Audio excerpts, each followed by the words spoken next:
Hi, these are the texts that will be used in my Sunday school class this coming Sunday, January the 12th, and they're the texts we'll be discussing and will be used in worship on February the 9th. The first comes from Isaiah the 58th chapter. It will have three voices in it actually. The first voice is the voice of God. Then you'll hear the voice of the people about whom God has a complaint. And then at the very end, you'll hear the voice of the prophet explaining things for God to the people. So here we go, God telling the prophet to do something. Shout out, do not hold back. Lift up your voice like a trumpet. Announce to my people their rebellion, to the house of Jacob their sins. Yet day after day they seek me and delight to know my ways, as if they were a nation that practiced righteousness and did not forsake the ordinance of their God. They ask of me righteous judgments. They delight to draw near to God. And now the people, or it's almost as though God is speaking with the voice of the people, their complaint. Why do we fast? But you, O God, do not see. Why humble ourselves, but you do not notice? Now, God speaks again, or this could be the voice of the prophet. Look, you serve your own interests on your fast day and oppress all your workers. Look, you fast only to quarrel and to fight and to strike with a wicked fist. Such fasting as you do today will not make your voice heard on high. This is God speaking. Is such the fast that I choose, a day to humble oneself? Is it to bow down the head like a bulrush and to lie in sackcloth and ashes? Will you call this a fast, a day acceptable to the Lord? Is not this the fast that I choose? To loose the bonds of injustice, to undo the thongs of the yoke, to let the oppressed go free, and to break every yoke. Is it not to share your bread with the hungry and bring the homeless poor into your house? When you see the naked, to cover them, and not to hide yourself from your own kin? Then your light will break forth like the dawn, and your healing shall spring up quickly. Your vindicators shall go before you. The glory of the Lord shall be your rear guard. Then you shall call, and the Lord will answer. You shall cry for help, and he will say, Here I am. If you remove the yoke from among you, the pointing of the finger, the speaking of evil, if you offer your food to the hungry and satisfy the needs of the afflicted, then your light shall rise in the darkness, and your gloom be like noonday. The Lord will guide you continually and satisfy your needs in parched places and make your bones strong, and you shall be watered like a garden, like a spring of water, whose waters never fail. Your ancient ruins shall be rebuilt. You shall raise up the foundations of many generations, and you shall be called the repairer of the breach, the restorer of streets to live in. Well, there's a load of stuff here, and it actually continues on for a few more verses with that same type of a rhythm, that if you don't trample certain things and so forth. So you've heard a lot of things about the ritual of the practice of the faith and the practice itself of the faith. And what we hear in here is a combining of the two, that there really can't be ritual without practice, and likewise not practice without ritual. It isn't as though the prophet is saying that ritual is bad. It's just that ritual can be completely empty. Let me give you an interesting example. It's been in my head now for, over 30 years. I don't think there is even such a thing anymore as a World's Fair.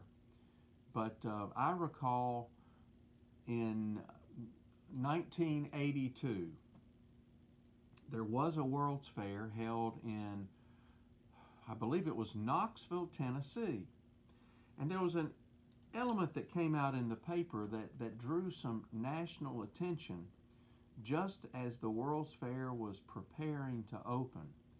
It seems that an owner of an apartment complex, and it was a lower end apartment complex, suddenly tripled the rates on the rent overnight, driving out almost every one of the people that had been renting his apartments. He did it so that he could charge you and me an arm and a leg if we decided to go to the World's Fair and spend several days and needed a place like an apartment to stay in while we were there. Apparently that actually worked so that he could raise those exorbitant amounts for vacationers and those who wanted to go to the fair. Well, several news agencies, probably stemming from reactions there in Knoxville, approached this man. And here was his response. Well, let me say, they approached him asking this question. It's still a little foggy in my head trying to pull this out. They asked him a particular question. The question was, how is it that you felt in good conscience that you could raise those rates? You could triple your rates overnight. Of course, they already knew the answer, so they could capitalize on the people coming to the fair. But here was his response. I'm a Christian, and I prayed before I did this. Well, talk about empty ritual. To utilize prayer to validate whatever it is we want to do, that is really not any different than what we find in our text, where the people were utilizing the ritual of their faith, which included a time of fasting, and wondering why it was that they didn't feel as though they were connecting at all with God. It is exactly the same as I'm a Christian and I prayed before I did this. So they were doing these things. They were fasting. They were going to worship. And the prophet and God himself are letting the people know that they're missing the whole point of what their practice of faith is supposed to be doing. Their ritual practice of faith is supposed to be helping them to do. And so he cites a number of things, not feeding the hungry, not clothing the naked, but he also does a couple of interesting little pieces that indicate what's going on inside the congregation itself. One of them there in verse 4. Look, you fast only to quarrel and to fight. Wow. Sounds a lot like Christians in division between themselves in the context of even a single congregation. Now that's often missed in all the other wonderful things we see about, feeding and clothing and so forth. But there it is as one of those same elements. And by the way, it comes back again later. Let's see if I can find it again. My eye is not falling on it, but he speaks of wagging the finger. And we know all about wagging the finger. That's when you don't agree with somebody, and you're pointing out to them the error of their ways, whether they're actually in error or not.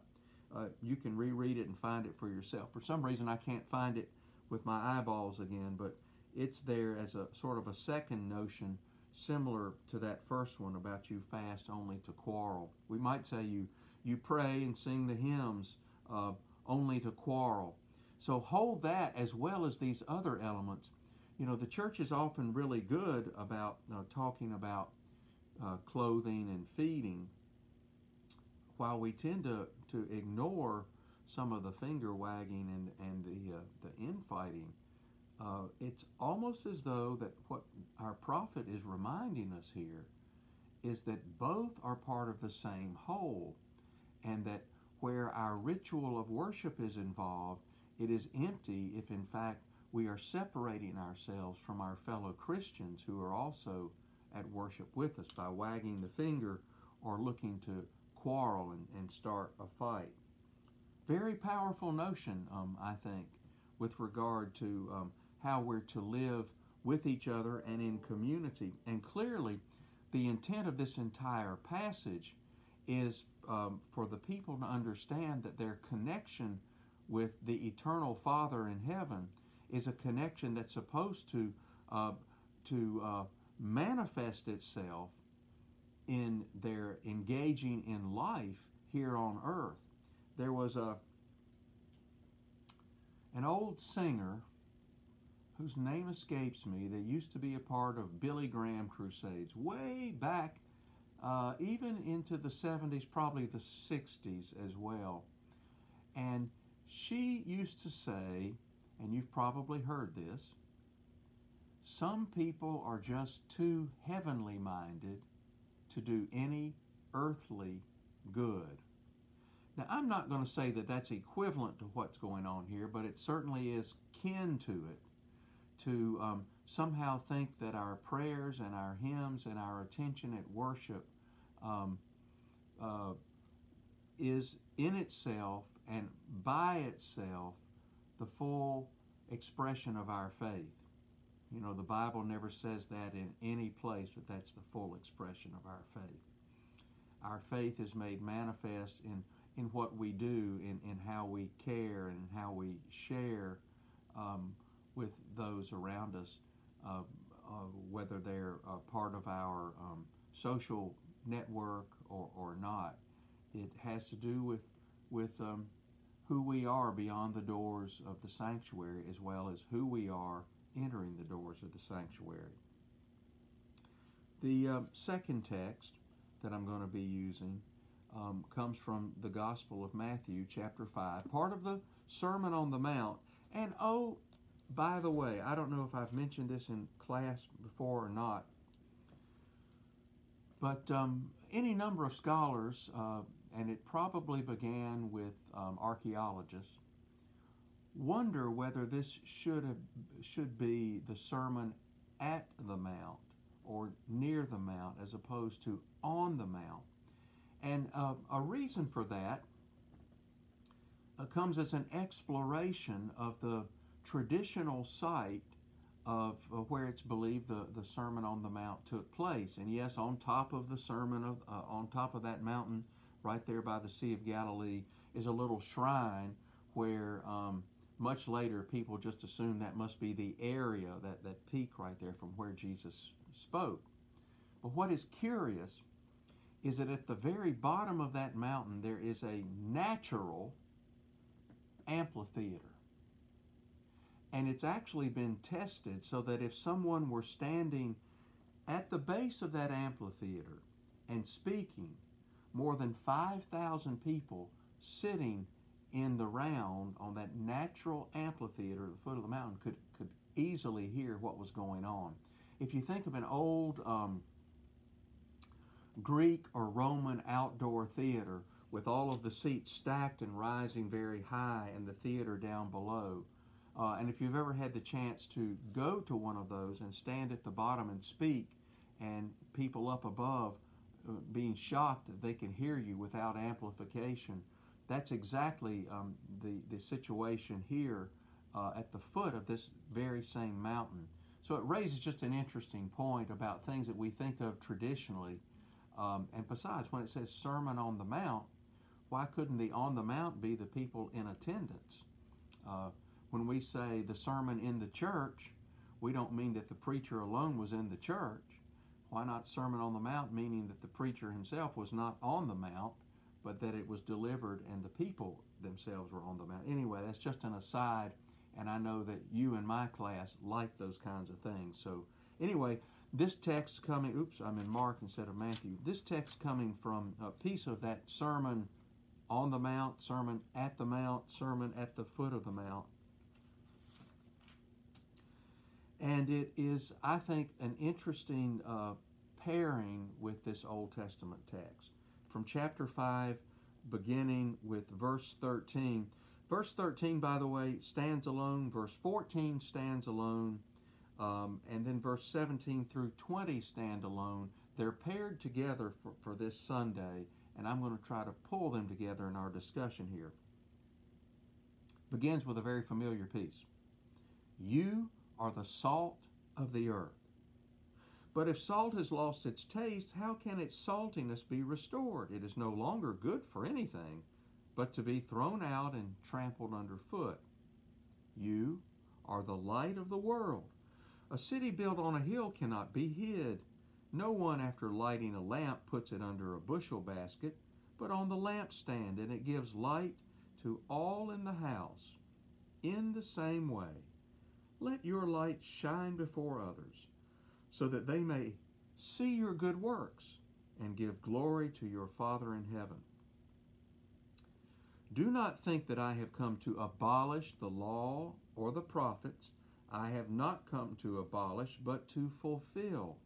For truly I tell you, until heaven and earth pass away, not one letter, not one stroke of a letter will pass from the law until all is accomplished. Therefore, whoever breaks one of the least of these commandments and teaches others to do the same will be called least in the kingdom of heaven, but whoever does them and teaches them will be called great in the kingdom of heaven. Last verse, and this is a real kicker to me. For I tell you, unless your righteousness exceeds that of the scribes and Pharisees, you will never enter the kingdom of heaven. Now, think with me of the perspective of the people when they hear these words from Jesus for the very first time. Unless your righteousness exceeds that of the scribes and the Pharisees, you will never enter the kingdom of heaven.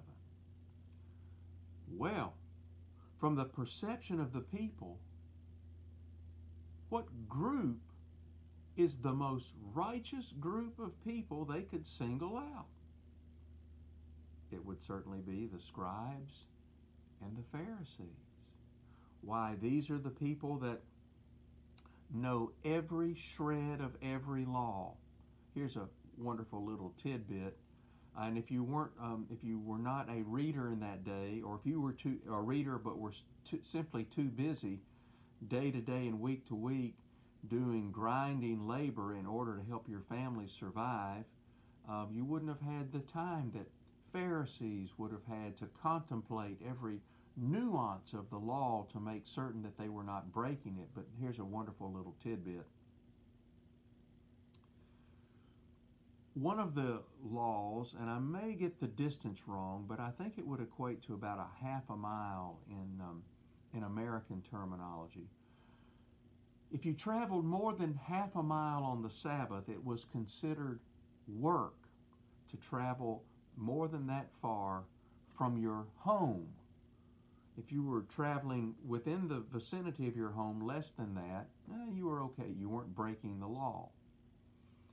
So, clever Pharisees and others who knew the law and who had contemplated every nuance of the law decided that what constituted a home was that place where you slept.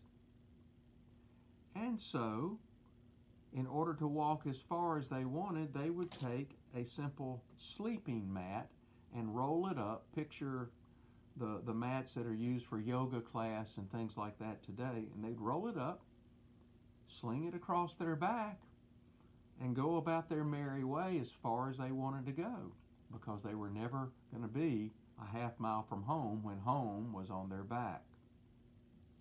So these people never disobeyed anything. I could point out one fascinating place that Jesus caught them all, and that has to do with my devotional for Christmas Day and the construction of a house in that day and age. But you can go back and read that, and we can talk about it in Sunday school class if you happen to still have that our Advent devotional and see that element. But in the meantime, it's sort of like in the modern day, if you were to ask people in the church, most people, not all people, but if you were to ask most of the people in the church who they think is is the most holy, the most religious. They'd probably say the preacher, without knowing the preacher's life or anything else, and the fact that every preacher I've ever known has never thought of themselves as holier than anyone else. But nevertheless, from the perspective of most looking in, that would probably be the case. And so when Jesus says this about, unless your righteousness exceeds that of scribes and Pharisees, you will never enter the kingdom of heaven. Wow. What a shocker for people to think about.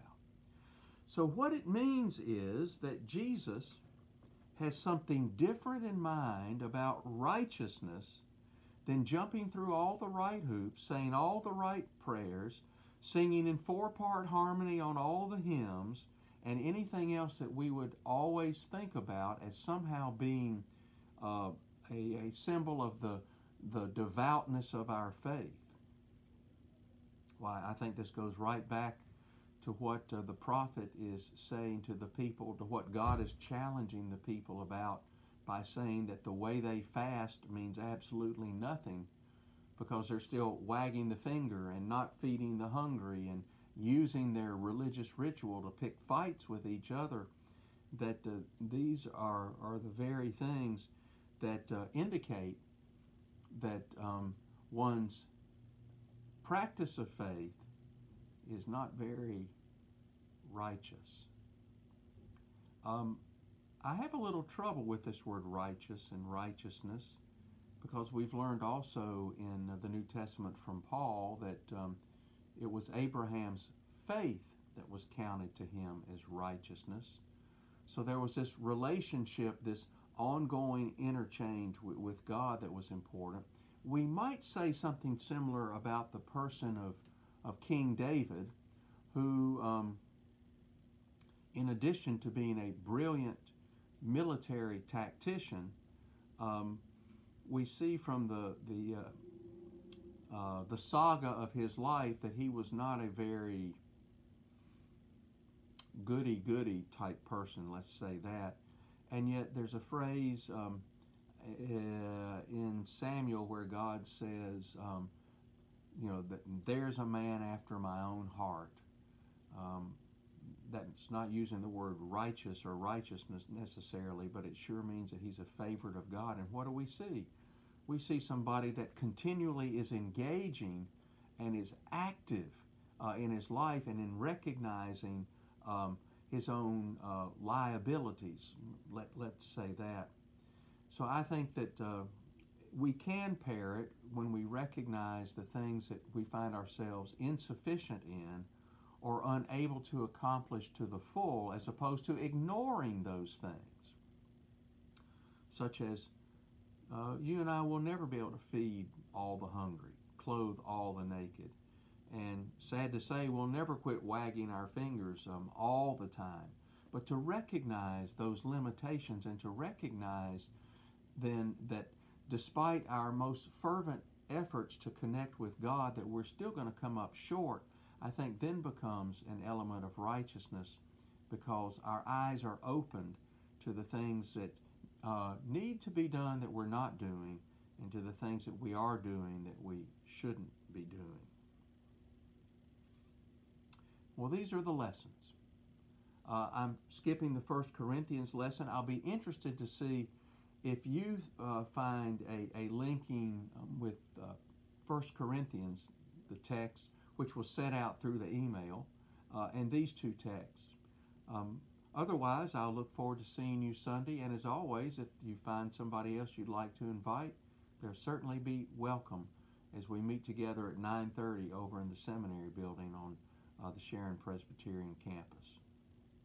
I'll look forward to seeing you then.